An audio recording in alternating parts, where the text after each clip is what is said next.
The Mafia boss who can crush empires, but can't control his feelings for the journalist. A February night in Boston.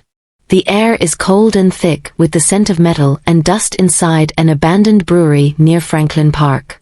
Dominic Valenti sits on the concrete floor, his black suit soaked in blood. His hands, the same that just ended 3 lives, tremble slightly as they press a damp cloth to a cut on the forehead of the woman beside him.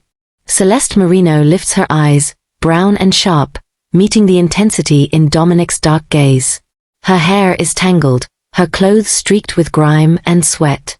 She should feel fear, but the moment stretches, heavy with something she cannot name.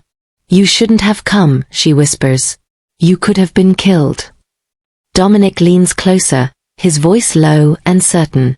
"Killing me would have been the easy part. They made a mistake taking something I can't live without." In that instant, the man who had built an empire on control and ruthlessness discovers a force stronger than fear, sharper than strategy. Love. How did a man feared across cities and the journalist determined to expose him arrive at this moment together? Tell us where you're watching from today, and subscribe for more stories of power, obsession, and impossible choices. Let's begin. Dominic Valenti's story began long before the night in the brewery. Long before the empire, the fear, or the carefully constructed image of a man who could command loyalty with a single glance. His life started in South Boston, where the Valenti name carried weight long before he was born. 4 generations of the family had controlled a large part of the city's criminal landscape, from waterfront smuggling routes to back-alley negotiations that shaped the direction of whole neighborhoods. To grow up a Valenti was to inherit a burden, not a privilege. His father, Rocco Valenti, saw softness as a threat. Their home was not a place for affection, it was a training ground. Dominic learned early that silence was safer than opinion, and obedience was the only shield that worked. Rocco believed a son was useless unless he could survive pain. Dominic grew up watching his father deliver beatings as casually as other men opened mail. The lesson was always the same: weakness invited destruction. At 14, Dominic faced the moment that would define the rest of his life. Rocco dragged him to a deserted loading dock near the waterfront at night, the cold air biting at Dominic's skin. A man knelt in front of them, tied and bruised. Rocco told his son there were only 2 outcomes: step forward and prove he deserved the Valenti name, or step back and be treated as a liability. Dominic didn't speak. He didn't cry. He did what his father demanded. After that night, the boy who once hesitated became someone else entirely. He built a shell around himself, thick, cold, and necessary.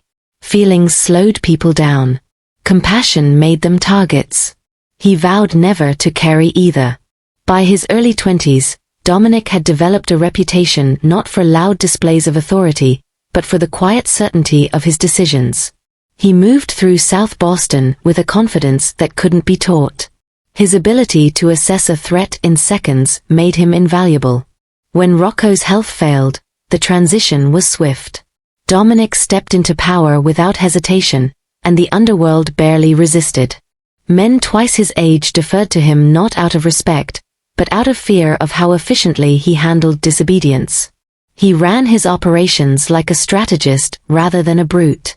Every crew, every business, every money channel fit into a larger framework only he could see.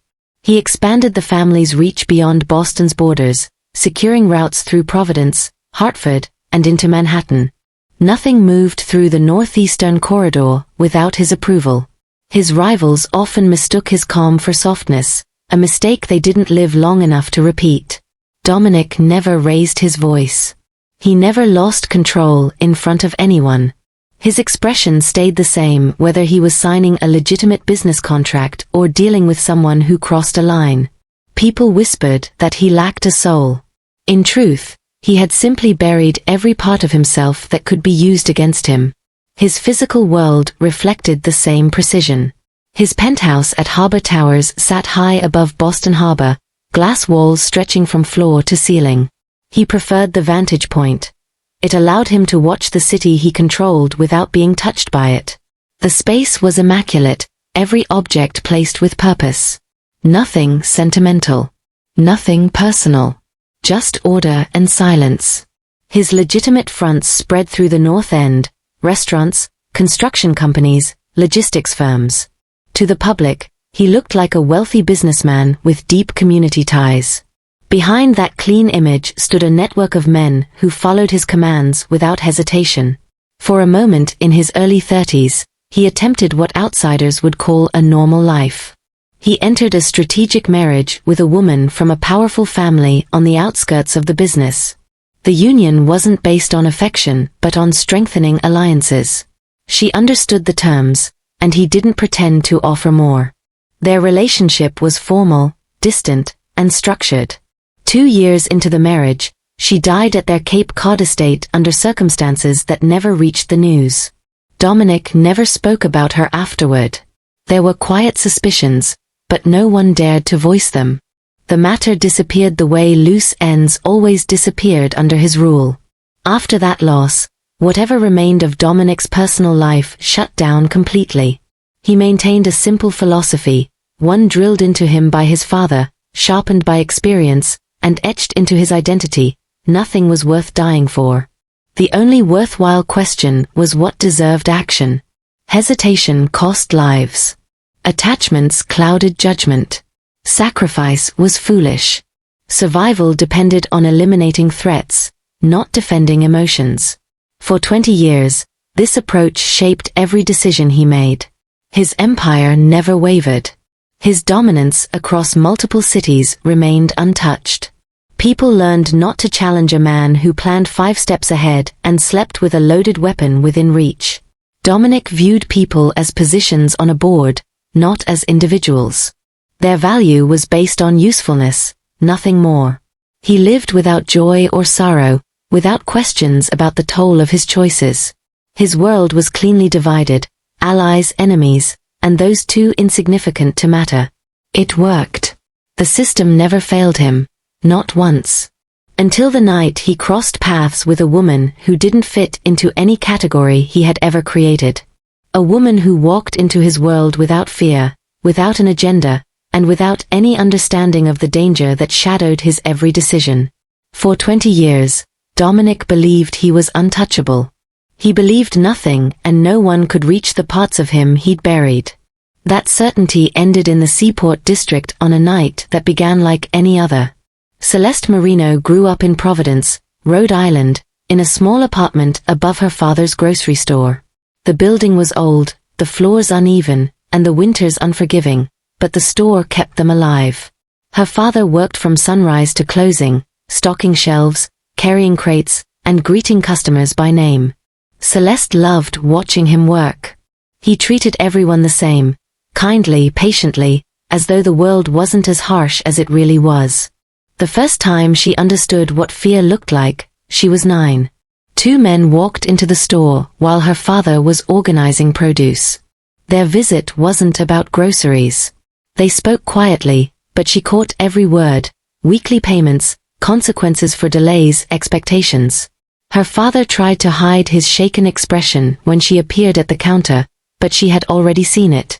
From that day on, she never forgot the way his shoulders tensed whenever unfamiliar footsteps approached the door. For years he paid what they demanded. It left them struggling, but he believed he had no choice. By the time Celeste was 17, the stress had carved lines into his face. He tried to protect her from it, insisting she focus on school and her future. But one winter night, after closing the shop, a fire consumed the building. Fire crews worked to break through the flames, but her father never made it out. Official reports called it an accident. Celeste didn't believe that, not for a second. Standing in the cold, watching the store collapse into smoking rubble, she made a decision that would guide her entire life. She would expose the kind of people who caused this. She would go after the men who hid behind threats and envelopes of cash. She wouldn't let anyone else's parent face what her father did. She enrolled at Boston University with no financial safety net. To stay afloat, she worked nights at a diner near Fenway Park. Her routine was unrelenting: lectures, research, then long shifts serving customers who barely noticed her exhaustion. But she kept going. Every plate of food she delivered paid for books, every extra hour she worked paid for another semester. Her classmates saw ambition, they didn't see the grief that fueled it. She gravitated toward journalism because it offered something nothing else did, the power to expose what others wanted hidden. While still a student, she wrote for the campus newspaper, then secured an internship at a small investigative outlet in Cambridge. The newsroom became her battleground. While others pursued lighter topics, she chose the ones that made people uncomfortable. Her first major investigation focused on corruption inside the Massachusetts State Police.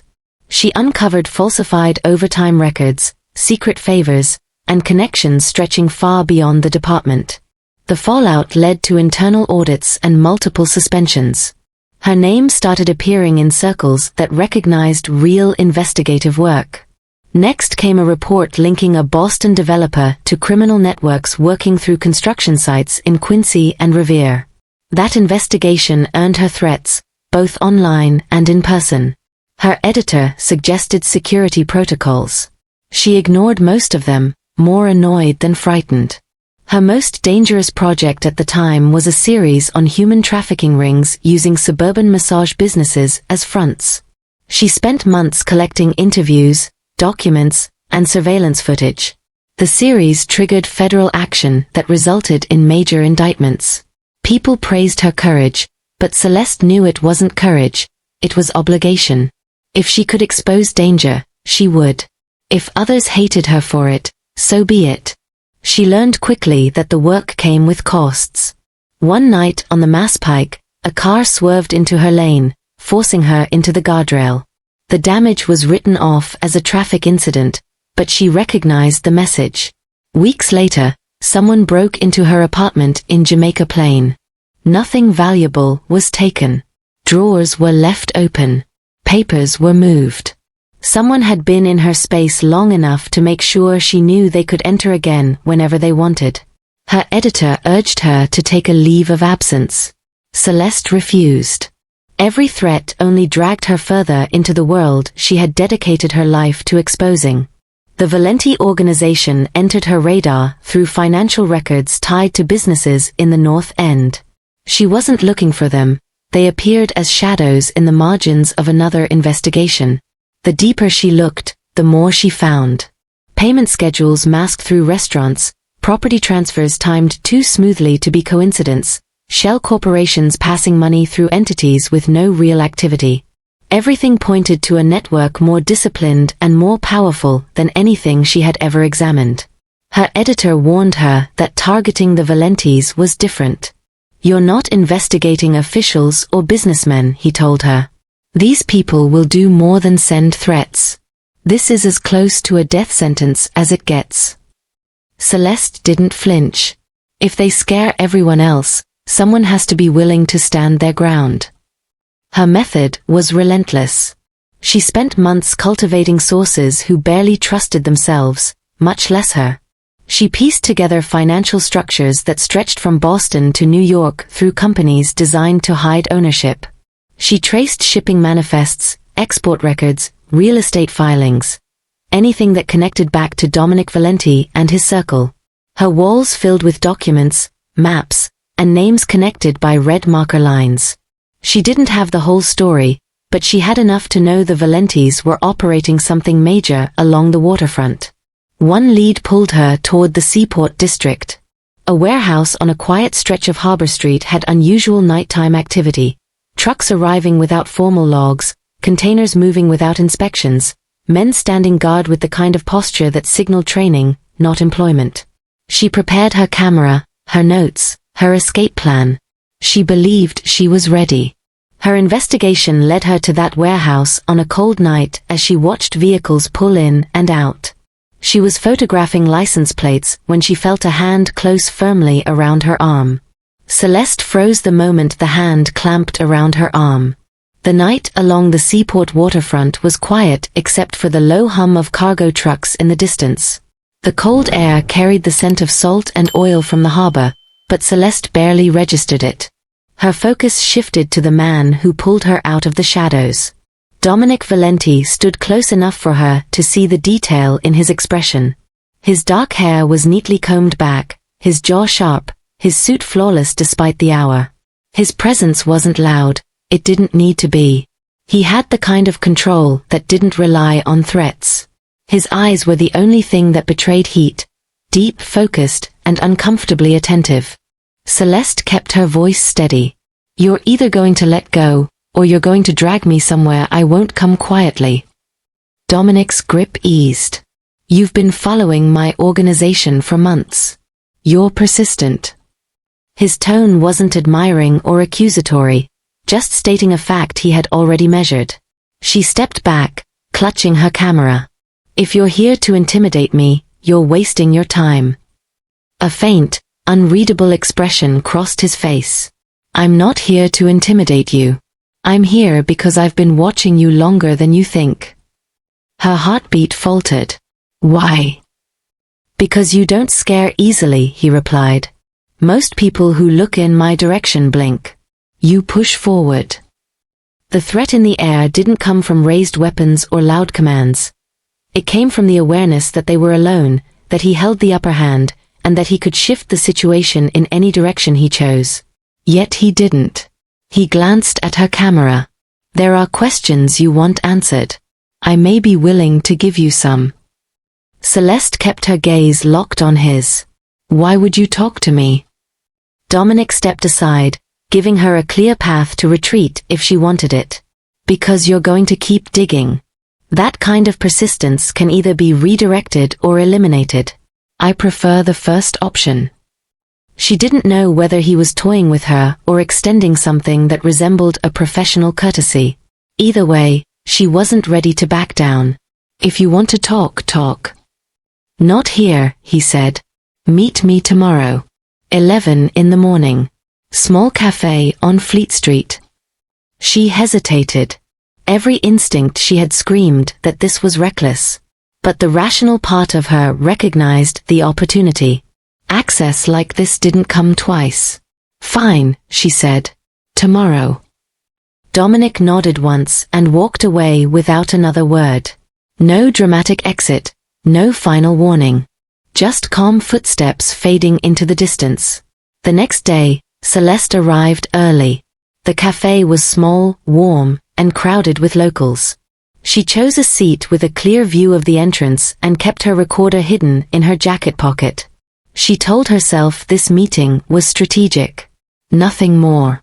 She needed information, and he was offering it. That was all. Dominic entered with the same quiet authority he carried everywhere.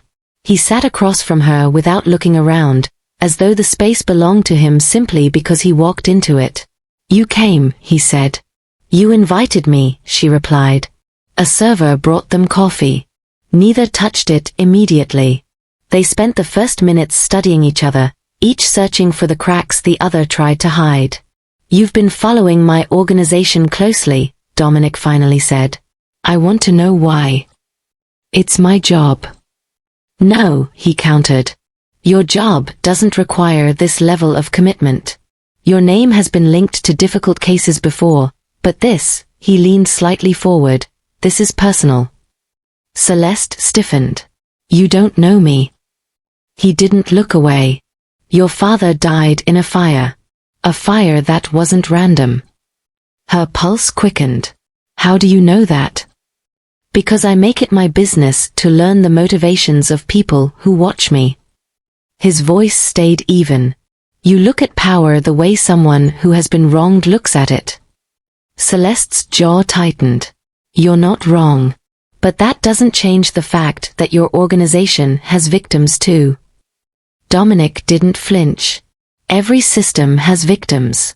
You expose them because you believe the truth will fix the world. That's not what I believe, she said firmly.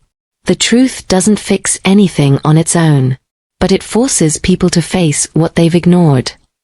He studied her for a long moment. You chase justice. I chase order. Both require sacrifice. Celeste leaned in. Order built on violence isn't order. And justice built on naive ideals isn't justice, he returned. Their conversation drew the eyes of no one in the cafe, Yet the exchange carried more weight than any interview she had conducted. This wasn't a criminal and a journalist negotiating facts. It was two people measuring convictions forged from pain neither had fully healed from. There was a shift then, subtle but real. The respect that formed between them wasn't comfortable. It didn't lighten the space or soften their posture. It simply settled there, undeniable. When they finally reached for their coffee, the tension had changed shape. Not gone, just redirected. After that, their meetings continued. Always in public. Always during the day. Sometimes at the cafe, sometimes at a quiet bench overlooking the harbor, sometimes at a bakery where he was oddly familiar with the staff. He never arrived late, never arrived early. He came exactly when he said he would. Celeste told herself she was there for the story. Access to a man like Dominic was unheard of. He told her details about business fronts, rivalries and alliances, but only enough to keep her returning. He let her see parts of his world, never the whole. Dominic told himself he was managing a threat. As long as she spoke to him, he could monitor her movements and anticipate her next steps. He convinced himself that his interest was strategic, nothing more. Both were lying. With every meeting, Dominic found himself studying her more than her questions. The set of her shoulders when she challenged him. The way her expression shifted when he pushed her limits. The stubborn determination she never hid. He wasn't supposed to feel drawn to that. Celeste found herself noticing things she had no reason to notice. His precision, his restraint, the way he never interrupted her even when he disagreed. She hated that she was curious. What began as maneuvering slowly shifted into something neither expected. They knew they were standing on the edge of a line neither should cross. But the line was already blurring. Celeste began to see the man behind the monster, and Dominic began feeling emotions he had spent decades burying. Celeste never expected her investigation to betray her convictions. She came into the Valenti project with a clear target: expose the most influential criminal figure in the Northeast and drag his empire into daylight. Yet the deeper she dug, the more the ground shifted under her feet. What she uncovered didn't erase his violence or the bodies tied to his name, but it chipped at the certainty she once held like armor. Her first shock came from a night spent in South Boston interviewing a source who claimed Dominic's men shook down local shelters. Instead, she found 3 shelters run by nonprofits whose books were clean, their directors insisting on anonymous contributions from a donor who refused recognition. She only confirmed the truth when she traced deposits through a maze of accounts and landed on a Valenti subsidiary. The shelters weren't fronts. They were lifelines for families fleeing abuse, for veterans with nowhere to sleep, for teenagers escaping dangerous homes. Dominic didn't just fund them. He ensured they stayed out of neighborhood disputes, ordering his own associates to stay clear of the surrounding streets. One director mentioned that a single phone call had resolved a violent threat made against her staff. She admitted she never learned who made it. Celeste knew. Her next discovery came through a union worker whose son had been injured on a construction site owned by one of Dominic's companies. The medical bills had been paid quietly, directly, without any expectation of repayment. Celeste found patterns of similar payments scattered across a decade: hospital procedures, rehab stays, pharmacy deliveries. All covered. No publicity. No signatures tying the gesture back to him. She tried to rationalize it. It didn't outweigh the trafficking rings that fed through his shipping routes or the extortion networks that kept neighborhoods in his grip. But it complicated everything. Her investigation had always relied on a simple framework: predators and victims. Yet here was a man who could fund a child's surgery in the morning and approve a violent order in the afternoon. Her articles had trained her readers to expect clean moral lines. Dominic erased them. Her editor noticed the shift in her drafts first. "You're hesitating," he said after reading her notes. She denied it, but he wasn't wrong.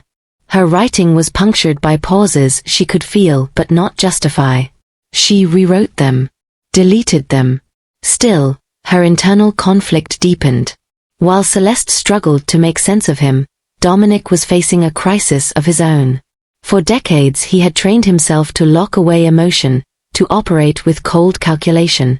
But the moment he began meeting her regularly, something in his structure weakened. He thought about her during meetings that once commanded his full attention. His morning runs, once rigidly mapped along Harbor Walk, shifted deliberately through Jamaica Plain, where he slowed near her apartment building, pausing just long enough to feel something unfamiliar, anticipation. The shift didn't go unnoticed. Carmine, his second-in-command for 4 decades, watched him with growing concern. During a meeting in their North End office, Carmine spoke plainly. "She's trouble. She's digging into us. You know what that leads to. We can handle it quietly." The suggestion was cold but routine. Dominic had approved similar decisions without hesitation for years. But this time, his reaction was instant and violent. The coffee mug he'd been holding slammed into the wall hard enough to crack the plaster. Carmine went silent. Dominic's glare was enough to end the discussion permanently. Word spread quickly. Celeste Marino was untouchable. But that protection wasn't the end of it. Dominic's behavior shifted in other ways, subtle to most, glaring to him. He reassigned an enforcer who frightened a witness Celeste had interviewed. He pulled back on a smuggling route because he knew she was tracking its financial trail. He denied expansion plans in New York after hearing she had been working with a contact in Brooklyn. None of these decisions aligned with the ruthless strategy he'd built his world on. He justified each one as tactical. He knew that was a lie. Celeste noticed the shift long before she admitted it to herself. It appeared first in the small choices, information she held back from her editor because publishing it felt premature. She told herself she needed to verify more, dig deeper, triple-check sources. But the truth was simpler. Exposing certain details would put Dominic in immediate danger, and she couldn't quite bring herself to light the fuse. Another change came when one of her sources, a jittery longshoreman, mentioned hearing a rumor about a violent order connected to Dominic's operation. Celeste could tell he was terrified. Instead of encouraging him to speak freely, she closed her notebook and advised him to talk to a lawyer before saying anything else, something she'd never done in her career. Later, as she walked back toward her car, she realized she was subconsciously protecting Dominic's interests. The realization made her stop in the middle of the sidewalk, stunned at herself. Things only grew more complicated as the winter deepened. Dominic began inviting her to the penthouse late at night, after meetings that stretched into the early morning hours. She told herself she only went because the access was unmatched, front-row observation of one of the most insulated figures on the East Coast. But each time she stepped into the elevator that led to the top floor, her pulse betrayed her logic. The penthouse became its own world, separated from the threats, the investigations, the scrutiny that shaped both their lives. Boston Harbor shimmered through floor-to-ceiling windows, the lights reflecting across the water in calm, steady lines. They often sat there in silence, letting the view anchor them in a rare moment where neither needed to negotiate or defend anything. During one of those nights, Dominic spoke about his childhood in a way that surprised them both. He described his father with clipped precision. Rage like a weapon, cruelty delivered with a scholar's discipline. He spoke of his mother's quiet compliance, her attempts to shield him that always ended in bruises she never acknowledged. But it was his story about being 14 that struck Celeste hardest. His father had dragged him into a basement lined with concrete and demanded proof that he could protect the family. Dominic recounted the moment without emotion, as though it were an anecdote rather than the turning point that shaped him into a man capable of extreme violence. Celeste understood that he wasn't offering an excuse, just a fact. His life had been constructed from expectations he never had the power to refuse. In the quiet that followed, she realized something unsettling. His affection for her didn't soften him. It sharpened him. It made him more decisive, more territorial, more willing to cross lines he might once have paused at. Loving her didn't soothe the darker sides of him, it amplified them. She wasn't immune either. She found herself watching over him in ways that contradicted everything she believed about her profession. She warned a potential whistleblower that the Valenti organization was under federal review, information she was never supposed to share. She turned her phone off during meetings so federal investigators couldn't track her location. Every small decision pulled her further from the principles she'd devoted her life to. Though neither of them said it out loud, they both sensed they were entering territory that couldn't last. Their connection existed in a fragile space where affection clashed with survival. They pretended they could balance it. They pretended it was sustainable. But the city around them was tightening, investigations intensifying, rivals gaining courage, and whispers spreading faster than Carmine could contain them. Still, they retreated to each other at the end of each exhausting day, the world outside the penthouse momentarily distant. In that high-rise sanctuary, they convinced themselves that they could outrun consequences. They couldn't. Their bond had grown deep enough to reshape the choices they made, the risks they tolerated, and the sacrifices they were willing to offer. By February, the air in Boston carried a cold bite, and with it came the tension of forces closing in on both sides of their double life. A night was coming that neither could avoid, one that would pull every buried truth to the surface and force them to face exactly what they had allowed themselves to become. Celeste had chased sources into dangerous neighborhoods before, but the lead that sent her to Roxbury felt unusually urgent. A contact she'd cultivated for months claimed he finally had the documents tying Dominic's organization to several state officials. Financial disclosures, private agreements, signatures that could topple careers and expose a network of influence she had only started to connect. The man insisted the files had to be handed off in person. No calls, no texts, no digital trail. It wasn't unusual for high-risk material, but something about his tone had reminded her of a cornered animal. She should have paused. Instead, she drove toward the old industrial district near Franklin Park, heart pounding with the thrill of a breakthrough she had sacrificed years to obtain. The meeting place was an abandoned brewery that had been shuttered for decades. Its red brick exterior sagged under years of neglect, windows cracked like fractured ice, paint peeling from rusted metal doors. The wind pushed through the gaps in the structure, carrying the cold straight into her bones.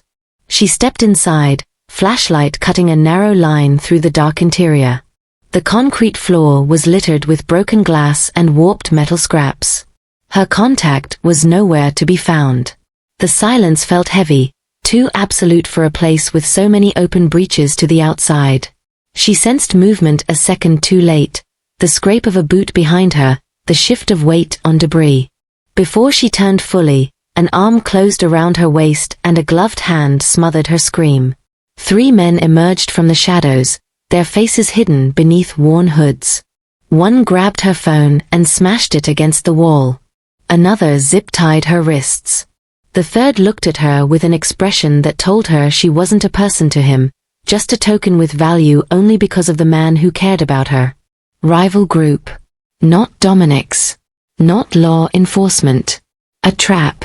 She tried to steady her breathing as they dragged her into the center of the building. Her captors spoke casually among themselves, discussing her like inventory.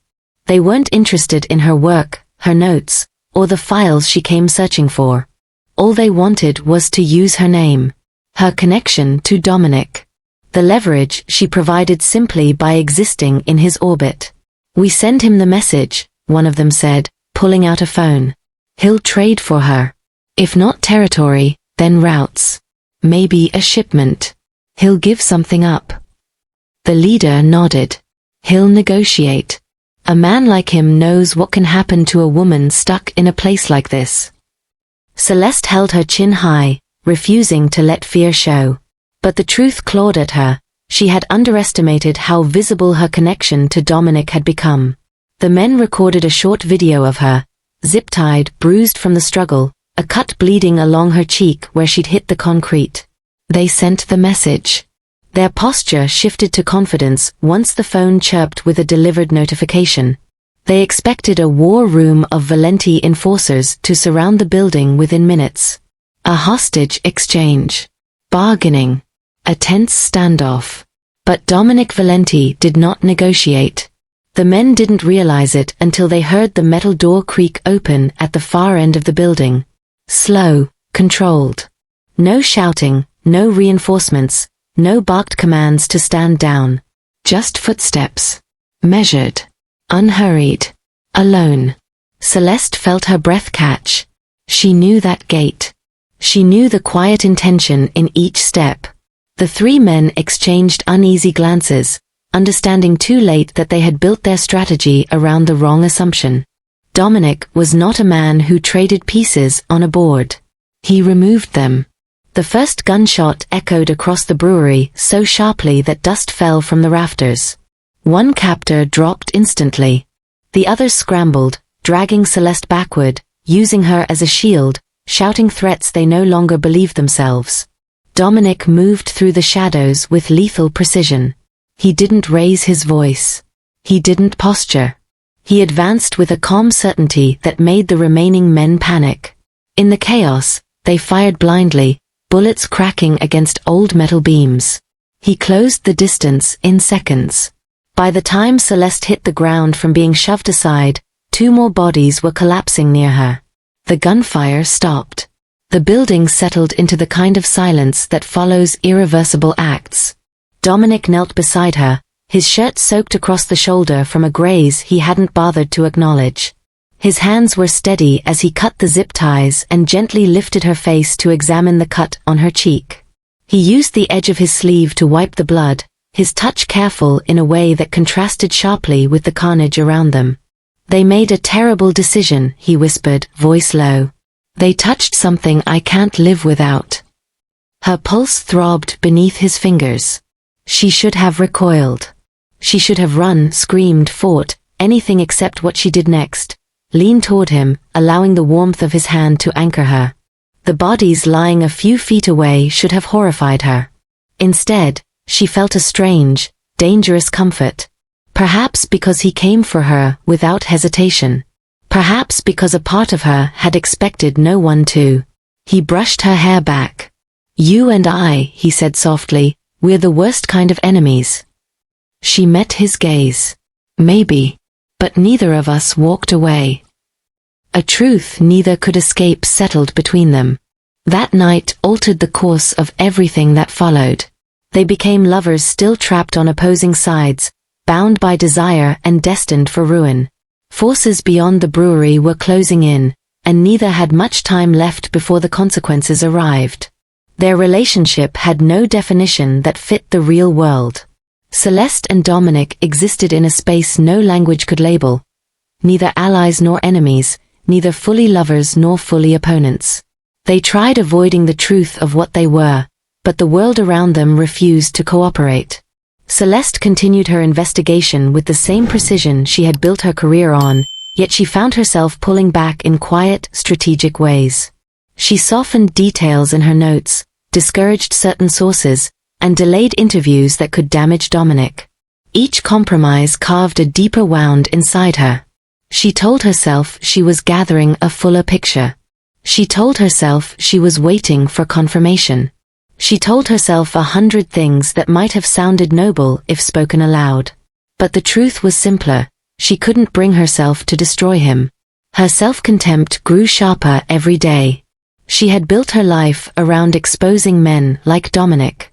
Now she was spending nights in his arms and mornings deleting evidence that could place him behind bars for the rest of his life. She hated the duality, yet she couldn't stop. She tried distancing herself, tried walking away, but something always pulled her back. His voice, his unexpected gentleness, the rare moments when he allowed her to see the wounded man beneath the iron exterior. Dominic's world was shifting too. His organization had been built on absolute loyalty and predictable discipline, yet lately he found himself breaking his own rules. He delegated tasks he once handled personally. He missed meetings. He rerouted travel. His men noticed the change. They whispered among themselves, questioning whether he was losing his edge or being manipulated by someone he should have eliminated early. Carmine, his underboss of 4 decades, confronted him privately in the office overlooking the North End streets. The old enforcer leaned across the desk, voice low but firm. "She's costing you control. The men see it. The streets see it. If you don't handle this, someone else will." Dominic didn't raise his voice. He didn't make threats. He simply looked up from the paperwork and said in a tone that left no room for further comment, "No one touches her." That single sentence froze Carmine in place. Loyalty ran deep, but even he knew the danger of a leader who began prioritizing a single person over the empire he had built with blood and precision. Meanwhile, pressure outside the organization intensified. Federal investigators had begun assembling an unusually accurate map of Valenti operations, locations, financial transfers, middlemen, faces, names. It wasn't the kind of intelligence built from random tips. It had structure and clarity. Someone close to Dominic was feeding information. He assumed it came from Celeste. He had no proof. He never confronted her directly. But during their nights in the Harbor Tower's penthouse, when she drifted to sleep against his chest, he would lie awake staring at the ceiling, wondering if love had turned into a weapon pointed straight at him. Celeste felt pressure on her side as well. Her editor at the Cambridge outlet discovered the truth of the relationship during a routine audit of her research notes. The confrontation was brutal. He accused her of betraying the profession, compromising the publication, and putting the entire newsroom in legal danger. He gave her two options: end the relationship immediately and publish everything she had, or resign and accept that her career in investigative reporting was finished. She tried defending herself, arguing that her reporting required deeper understanding, that proximity wasn't bias, that she could still deliver the truth. But the editor had already made his decision. "You've crossed a line," he told her. "You can't come back from this unless you burn the bridge completely." To make matters worse, one of her key sources, an accountant tied to a waterfront import firm, hinted that he knew she was involved with Dominic. He suggested that unless she moved forward with the story, he would reveal her conflict of interest. The threat was clear. Her credibility would be destroyed. Every investigation she had ever published would be questioned. She was running out of time. So was Dominic. Their nights together took on a desperate quality. They no longer pretended they could continue indefinitely. When they met in the penthouse, they held each other longer, touched each other as if trying to memorize details they feared might soon be out of reach. Conversations stretched late into the night, whispers in the dark about who they were becoming, and whether either of them could live with the consequences. Celeste found herself staring out at the harbor lights, wondering if her father would be horrified by the choices she was making. Dominic found himself watching her move through the penthouse, silently contemplating how a man like him could ever offer safety to someone who deserved far better than the chaos orbiting his life. On one night in early April, rain streaked the windows of the penthouse and thunder rolled across Boston Harbor. Celeste stood barefoot near the glass wall, hair damp from the storm outside. Dominic approached her slowly, sensing a shift in her energy. "You're somewhere else," he murmured. "I'm out of time," she said softly. "Every direction I turn is closing on me." He touched her arm. "Tell me what you need." She shook her head. "What I need and what I must do aren't the same." Their eyes met, full of everything they had felt for months, everything they had fought against, everything they had clung to in moments like this. A choice was coming. A choice neither of them could avoid. The collision course they had been on since their first encounter was nearing its final point. On a stormy April night, standing beside the harbor's glassy darkness, Celeste decided what came next. Rain struck the windows of the Harbor Tower's penthouse in fast, uneven bursts, blurring the lights across Boston Harbor. Dominic stood near the glass wall, jacket off, sleeves rolled, a quiet stillness settling over him as if he had been waiting for something he already understood. Celeste stepped inside without removing her coat. Her hair was damp, and her hands trembled slightly as she clutched a dark folder against her chest. Water gathered at her collar, sliding down the edge of her shirt as she walked further into the room. He turned only when she stopped a few feet away. "I brought it," she said, choosing each word like it might cut her open if she misjudged its shape. 2 years of work. Interviews. Financial trails. Maps. Surveillance summaries. Enough to expose large pieces of what your world is built on. She swallowed hard. Not everything. I can't destroy you completely. I tried to make myself do it, but I couldn't. Dominic didn't speak. He stepped forward and took the folder from her hands with an ease that felt like he was accepting something far heavier than paper. He didn't open it, didn't even glance at the first page. I've known for weeks, he said quietly. I kept waiting for you to choose. I kept hoping you would walk in here with nothing. I guess I was asking too much. Her chest tightened. Why didn't you confront me? Because I can survive betrayal from anyone but you. His voice steadied, but only barely. And because I knew this moment was coming whether I fought it or not.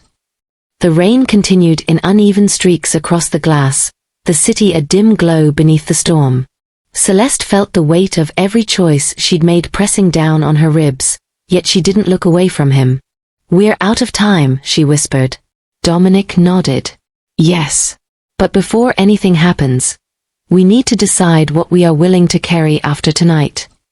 Celeste moved past him, pacing once, twice, as though searching for a version of herself she had lost months ago. The storm outside sharpened, wind pressing against the high windows, reminding her how high they were and how far there was to fall. When I started this, she said, voice tight, I wanted the truth. I wanted to expose every part of your world. I told myself nothing could sway me. Not influence. Not fear. Not this. Her breath caught. But it changed me. I crossed lines I swore I never would. I let myself care for someone I should have kept at a distance. I let you in. Dominic placed the folder on the table between them, untouched, as though opening it would seal something irreversible. You think I don't see what you've been carrying? He asked. I knew you were torn. I know you hate yourself for it. But I also know you're still fighting to hold on to whatever part of you hasn't been consumed by all this. She met his eyes, her own filled with exhaustion. Your people won't forgive me for getting close. My editor won't forgive me for falling for you. Every direction I turn, I'm losing something. So am I, he replied, stepping closer. My organization thinks I'm losing focus. They want me to solve the problem you represent. They talk like you're an obstacle, not a person. I've shut down every suggestion, but that only makes them question me more. His jaw tightened. I've spent my life eliminating threats. But I can't treat you like one, no matter how much sense it makes. Celeste's throat tightened. So what happens now? Do I release enough to wound you and walk away? Do you let me? Do we try to survive whatever comes after? Dominic's expression softened in a way he rarely allowed. Tonight isn't about strategy. It's about choosing the truth we can live with when this storm passes, if it ever does. The rain thickened, turning the windows into shifting silver. Celeste stepped toward him, the distance between them closing until his breath mingled with hers. She reached for the folder again, resting her fingers lightly on it. I'm not releasing everything, she said quietly. Not names. Not files that would lead to retaliation. Not anything that would get innocent people caught in the crossfire. But I'm publishing enough to prove I didn't abandon my work. Enough to show that I'm still accountable. I have to keep some part of my integrity alive, Dominic. If I lose that, I lose myself. He nodded once, slow, as though each muscle in his neck weighed 1,000 pounds. If that's the line you need to hold, I won't touch it. I won't stop you. He exhaled. I've shut down operations that would have protected me. I've pushed back against people who expected me to put you in the ground. But this, your work, this is the one thing I won't stand in the way of. Her breath shook. You're not angry? I'm terrified, he answered. But not of exposure. Not of enemies smelling weakness. I'm terrified of losing you. Everything else can be rebuilt. You're the one thing that can't be replaced. The admission hit her with the force of the storm outside. For a long moment, neither of them moved. Their world, his empire, her career, the lines they crossed, hung suspended in the space between them. "We can't go back," she whispered. "No version of us lives in a simple world. We broke that possibility the moment we let this happen." "I know," he replied. "But maybe we don't need simple. Maybe we just need honest." They turned toward the window together. Boston Harbor stretched below them in shifting reflections of street lamps and storm clouds. Two figures standing side by side, bound by loyalty, guilt, longing, and a love neither of them ever intended to feel. They weren't whole. They weren't safe. They weren't free of their pasts. But they were still standing. And in their fractured way, they were choosing each other, without promises, without illusions, without rescue. Just truth. The city moves on, but the lessons of the night remain. Human nature rarely fits into clear lines of right and wrong. Dominic Valenti, capable of erasing lives with a gesture, discovered that the same hands could create connection, tenderness, and devotion. Celeste Marino, a woman driven by facts and accountability, realized that love could demand compromise, bending principles without shattering identity entirely. Their choices were neither simple nor clean, yet each action carried its own weight. In the quiet of the Harbor Tower's penthouse, they learned that connection could be both sustaining and destructive. Love did not soften the world, it made the stakes sharper, the consequences more immediate. Each risk they took together revealed the paradox of power: to protect, to dominate, to hold, to surrender, all could exist in a single decision. In their shared nights, the veneer of control fell away, and the truth of each person was laid bare. Vulnerable, relentless, human. The streets beneath them remember what headlines forget. Choices made in shadow ripple into realities that cannot be erased.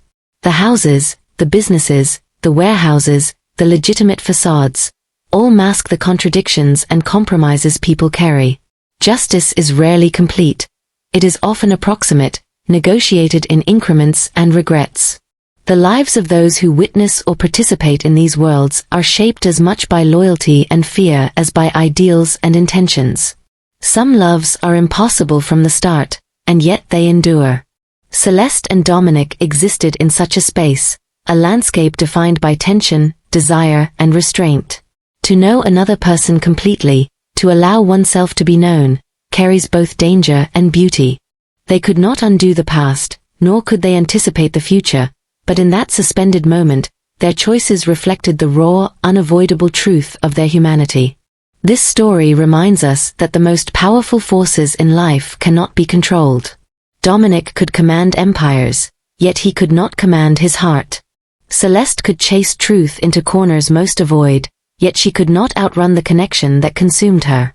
Their bond, fragile yet unbroken, exists somewhere in the gray spaces between right and wrong, between survival and surrender. Now we want to hear from you. What would you have done in their position? Share your thoughts in the comments and tell us where you are watching from today. If this story moved you, hit the subscribe button to ensure you do not miss tomorrow's story. Share this with someone who loves complex, impossible tales of love. Your support allows these American stories to continue being told, in all their intensity, darkness, and humanity.